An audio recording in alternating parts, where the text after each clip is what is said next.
Greetings of the day. My name is Sneha Kishnadwala, and I'm going to talk on. I'm going to discuss my paper, which was on urban conservation and sustainable development, and we're going to discuss the work of Doshi at Ahmedabad. So basically, I came across this topic when I was studying for my master's, I guess 3 years back, where I read about Aldo Rossi, his book, which was on architecture for the city. So what happens is that as conservationists, we become very cuckoo-minded, and we do not think in a brighter perspective. We only think in a perspective where you just want to protect the heritage, but we often forget that progress is needed. A city needs to develop, and it needs to adopt the infrastructure with time. So that is where that is where this statement of his was there, that you should not treat any historic city as a skeleton, or it should be mummified to a particular era. And but of course, then when you look at it, when you have to do some sustainable development or have a modern or contemporary architecture, the another aspect is where you have to do it responsibly. You cannot just do it without ignoring the historic fabric of the city, and so there has to be a balance between the two. So that is where I came across this, and I wrote a paper on this. So when you look at, this is a picture from of Mumbai, where you can see the Victorian Gothic structures, and then you see the skyscrapers which are popping up in the skyline. So it's basically, and what I'm trying to say is that architecture should be done in a contemporary manner, but these skyscrapers, they somehow do not merge well with the historic fabric of the city, and they actually spoil the skyline. So this is another picture from Salzburg, where you were saying where you have a historic fabric, and if you want to do any development or if you want to construct something, it has to be something which merges well with the historic fabric, and you do not have like skyscrapers popping up in the air. So this is basically the aim, where we're trying to encourage urban planners to intervene in a historic city, but in a sensitive manner. So the kind of contemporary architecture which is seen, like how you see in these two images, is very bold, and it's something which is not merging well with the city or the fabric. So it should not be this loud or this dynamic. Maybe something milder, which goes, which merges well. So the objective of my paper, of this presentation, is to explore some interventions in the cultural context, but carried out by a skilled architect in a sensitive manner, sensitive to the importance of the city and heritage. The project taken into consideration would be a successful and a desiring model where urban design and conservation are recognized as sustainable development. So that is my objective. And the case study which I'm going to take is from Ahmedabad, and the architect is Mr. Doshi. So before we get into the details, I would like to talk about the character significance of the city Ahmedabad. So basically, it is located on the western side of India, as you can see on the map, where it is state of Gujarat, and Ahmedabad was the former capital of the state. So when you look at this is a blown up plan of Gujarat, the state Gujarat, and there's this river which is there on. So Ahmedabad is on the banks of River Sabarmati, and it is near the current capital of the state, Gandhinagar, and it was in 2017 where the historic part of Ahmedabad was declared as as a UNESCO heritage city. So this is the first heritage city which was declared in India. So even if you look at this image, there is this, you can see the fort walls from far, and also the minarets of the mosque which are there.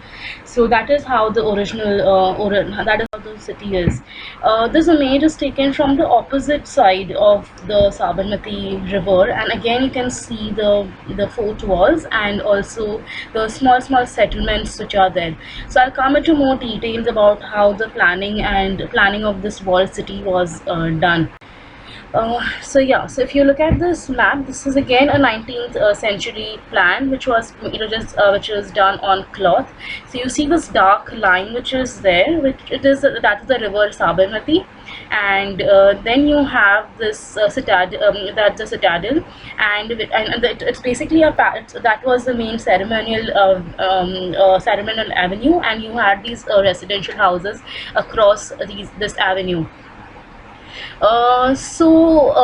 Obviously the city, which time how India was ruled by various rulers, the Ahmedabad was also ruled by various rulers. But the good part is that every age, every era has left an impact on the city, and today it is one of the industrial town of the country. So this briefly shows how the city developed from the 15th century till today, that is 2000, like till 2012. So like how I said, the city developed, grew near the river Sabarmati. So when you look at the first image, which is here, which was in 1400 AD, you have this line and this small yellow dot which is there, and slowly steadily how the city is growing, and the density also spreads across the river, because obviously they have to deal with the population, and that is how much more zoomed out plan where you see. And now you basically have equally by 1996 you have the city which is well developed on both sides of the river, and then obviously as you come to the 21st century, the city is much more wider. So this is a rough, this is a drawing which is showing what is the density of the city now. And so you look at this the dark brown part, that is the the ceremonial avenue. The main structures of the city are still present, are constructed in this dark brown thing. So now when you look at the architecture, so this is a rough plan which is showing you where you have the river, which is on the extreme right hand side, and then there is this Bhadra Precinct which is here, and then you have this 3 gates, and then then you have the Jama Masjid and the Manik Chowk and all.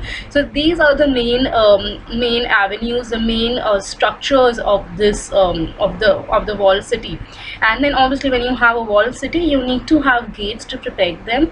So every gate facing the direction, they have been named accordingly. For example, when you look at the Delhi gate, it means that this is the north, and like since Delhi is on the north side, and then you have the Raipur gate, and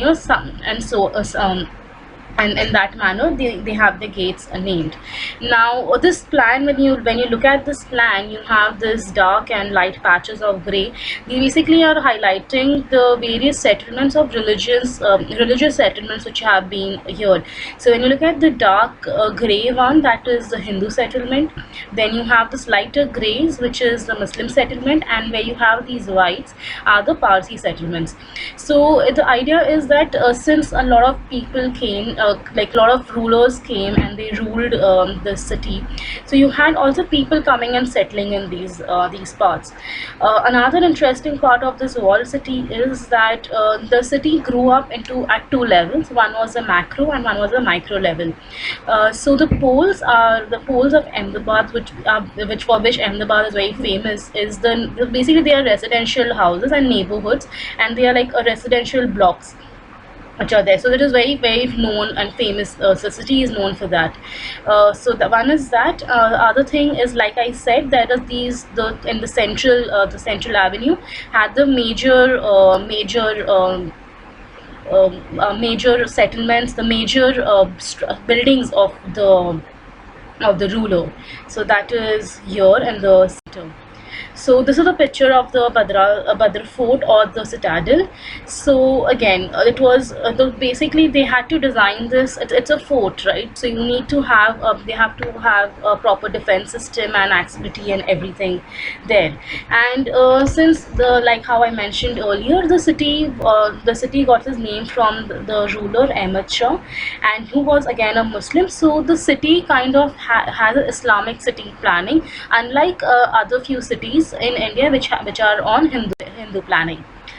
So this is another picture. So Manek Chowk, or which was the main market area there. So that was one of the, one of the main commercial hub, or one of the most happening place in that city. So this image is from 1901, much more later, when the city was developed. That where this picture is from the market, and it shows the hustle bustle of the town. So then this is the picture from the Bhadra precinct, like when you see the citadel at the back, and then you have this big avenue. So basically, since this was the fort, the palace was here, and the king stayed here. So obviously you had all the procession, all the ceremonial festivals and everything happening in this avenue. So obviously this was always designed to be open. This is another thing which is just opposite the Bhadra precinct. So where this is called the Teen Darwaza, or the three gates. Again, it was for the ceremonial procession. Like for example, a king was coming. So again, if you look at this image clearly, you have a chariot coming, and you have all the people waiting, or maybe they want to see who's coming or something like that. So that was there.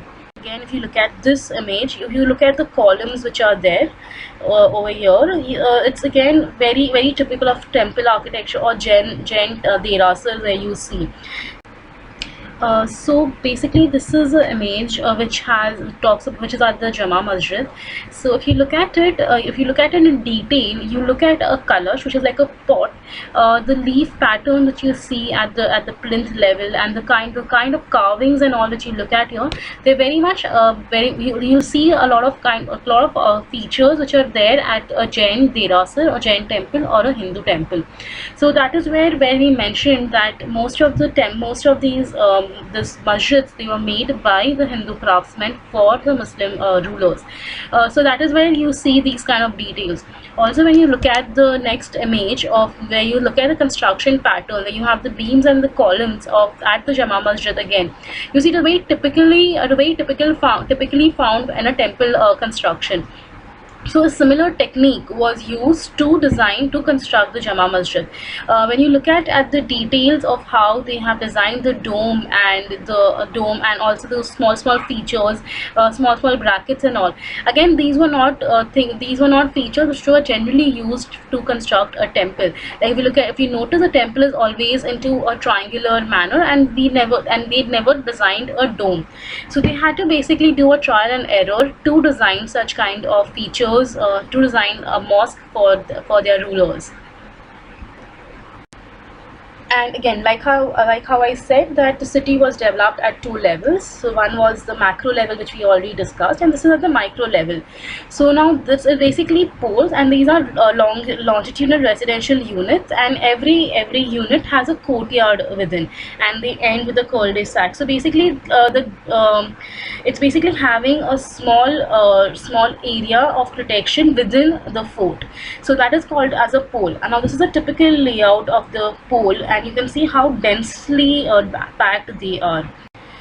So this is another image, again where it explains how these longitudinal residential units were designed. So you look at it, every house has a courtyard, like this number 4 here, number 5 in this image, and number 6 in this image. So this is how they designed, and the good part was that they designed with respect to the temperatures. Since Ahmedabad has a dry climate, they designed it according to it. That is why you see a courtyard within every house. The streets are narrow. This is another picture of Manvi Pole, and you can see that there are almost 10,000 people living only in this area. So that dense packed these poles are. Another unique feature is that these poles were occupied by a lot of merchants. So they were wealthy, and they could afford to construct their houses in teak wood. And now when you look at these facades, they have such beautiful wooden carvings on them, and they're still existing there. So again, a lot of these designs, when you look at it, they will give you an idea of whose house they belong to. Like for example, a merchant will have some design related to a merchant, maybe say like a weighing thing or something, like something or the other, where they'll symbolize the facade will symbolize the profession of the person living in that house. So now we go to the work of Balkrishna Joshi, B.V. Doshi, whose work we are going to discuss further. So basically, Balkrishna Joshi, he's also known as B.V. Doshi, and he's a living legend of contemporary architecture in our country. So in his early days, he basically worked with Le Corbusier, and then when he came back to Ahmedabad, he established his own home. It was called Vastu Shilpa. So basically, it was basically a blend of what we are actually discussing the topic on. He understood what Hindu architecture or what environmental architecture is, and he basically combined that with what he had learned with Le Corbusier. So now we're actually going to discuss the revitalization of the Bhadra Precinct. So this is again a picture of the Bhadra fort, where you see behind the citadel, and then you have this procession which is happening there.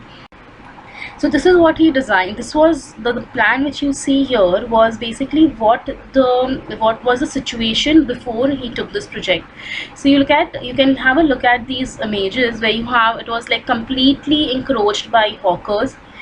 Traffic that over here in this image, you can see the Teen Darwaza or the 3 gates. So you can see how densely packed it is. You have traffic going on and people are just on the road and all. So basically the whole avenue had lost its charm or what it was designed for. So this is where B.V. Doshi designed, where he said that let us make it into a pedestrian avenue and let's get back what it was meant for. So if you look at this before and after redevelopment, you can have a look at this, the congestion, and over here how he has got back the square, the plaza which was originally there, and how it become a walking pedestrian. He's pedestalized the whole thing. Just a detailed plan of what he has done. So basically this was a Bhadra Precinct. This is number 10 here is the Teen Darwaza, and then obviously these all which you see in dark black are the poll houses. So he just opened the whole thing. He designed a plaza here which was originally there. He made this another plaza number 6, which is a museum, and then again other 8 was the floor. He designed a different kind of a flooring where basically just pedalized, just did a streetscaping, beautifying the whole area. And this is some more details about how he designed it. So now we move on to the discussion and analysis of the work of B.V. Doshi. So when you look at this avenue, this is what B.V. Doshi proposed, and this is what it actually looks like today. So like I mentioned that this was originally was a ceremonial avenue, and instead of designing into something else or to design as per the to design something else, he basically designed it as a pedestrian walkway and made it into a plaza as per the needs of what the people need today. Like I mentioned, the whole area is densely packed with the poll houses, the residential houses, and they needed a breather. So all the space which was encroached by the hawkers and traffic and all, everything was diverted, everything was shifted to another area, and he designed this whole thing, and this whole thing was designed into a plaza, and we term it as the Bhadra Precinct. This is another closer image of what it actually looks like today. And so the whole idea is by respecting what the fabric was and not doing something dynamic or bold or what someone else would have expected it to be. Another part is where you have this this is a Teen Darwaza, and he basically had an idea that the Teen Darwaza or the Bhadra Precinct were not the part of his expertise. For example, like he did not know how to conserve them, how to protect them. So they belong to the Archaeological Survey of India, and he asked them to take care of them, to conserve them, to do small repairs in these parts. If a conservation architect would have been there to design design the whole precinct or even this, the first part for the first thing which they would have done was to maybe do a condition analysis or to analyze the past of the whole space. But since that wasn't his expertise, nor did he have the education background for that, he did what he knew the best. Another part is where you look at the space where that's again the theme darwaza, and he designed the whole space where it could be used for performances, and not just like making it a pedestrian plaza, but also he visualized how the space could be used for other events. The other thing is that Doshi's approach in this project was to do what he knows and he can react to. And like how I just mentioned earlier, that he did not hamper with the historic fabric, but he actually got the professionals who had the expertise to do. He asked them to do and do how those things are to be done. So that is a very important observation which was there. So the conclusion of the whole thing is that the work of Doshi in these respective historic settings is a model for architects and urban designers to design in such a way that even if you lack the knowledge of architecture conservation or urban conservation, you do what is needed, and you basically do not do something which is very dynamic or bold. Another thing is that to design or to interpret or to do anything in a historic fabric, first it is important to understand what that historic fabric has to offer. A person could have designed the whole precinct into a much more different manner, but he understood, he brought back the original charm of the space, but in terms of today's use. Obviously, like how I mentioned, we did not have procession, ceremonial avenues needed in this manner, but we need plaza. So that is how he designed the whole thing. Basically, he did not only do only a development of sustainable development, but he also tried to conserve the built heritage aspect of the whole precinct which was there. So in terms of recommendations, is something which I always argue with, is that a lot of people, a lot of architects who just pass out from their graduation schools, they basically fail to understand the fabric of a city, and that is where a city loses its charm. Designing a sustainable building is in isolation is a good idea, but when you have to do the same thing in a historic city or in a heritage city, it is difficult. So it's a basic recommendation would be that maybe a module on, say, urban conservation or theory of conservation should be included in every architectural school across the globe, so at least they understand, at least they are conscious enough to design what they are doing, designing in this kind of setting, and not just create their own creations and just hamper what was actually. So that is it from me. I would just try to highlight a few points towards the end, where I would say that in spite of changing the whole plaza and revitalizing it, the original value, the OUV values, the outstanding values of Ahmedabad were not hampered, and the revitalization happened much more early. That happened somewhere in 1415, and Ahmedabad got its UNESCO tag in 2017. And this was the first heritage city which was nominated in the country, and that is what I would like to highlight in the whole presentation. And thank you for having me.